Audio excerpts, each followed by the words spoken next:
First ఇది చెప్పండి.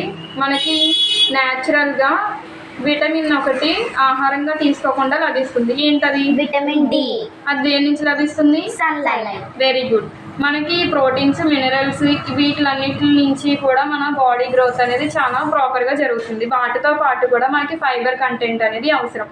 అది మనకి దేంట్లో లభిస్తుందంటే పల్సెస్, మనం ఓట్సెస్ అంటాం కదా, అంటే ఈ మినపప్పు, పెసరపప్పు వీటిలన్నిటిని నానబెట్టుకోవడం వలన మనకి మొలకెత్తిన విత్తనాల కింద చెప్తాం. వాటిని తీసుకోవడం వలన మనకి ఫైబర్ కంటెంట్ అనేది వస్తుంది. అలాగే మనకి ఫైబర్ కంటెంట్ అంతా కూడా ఎలా ఉంటుందంటే ఫ్రెష్గా ఉండే ఫ్రూట్స్లోని, వెజిటేబుల్స్లోని, బంగాళదుంపల్లోని వీటిల్లోని మనకి ఈ యొక్క ఫైబర్ కంటెంట్ అనేది లభిస్తుంది. మరి దేనికి ఉపయోగపడుతుంది అంటే మన ఫుడ్ డైట్ అనేది ఫుల్గా తింటూ ఉంటాం, జంక్ ఫుడ్స్ కానీ ఇవన్నీ. ఇవి తింటున్నప్పుడు మనకి కొన్ని ఆహార పదార్థాలు మనకి అనవసరమైనవి ఏమవుతుంది, ఈ యొక్క డైజెస్టివ్ సిస్టమ్ పక్కకు అనేవి ఉంటాయి. వాటిని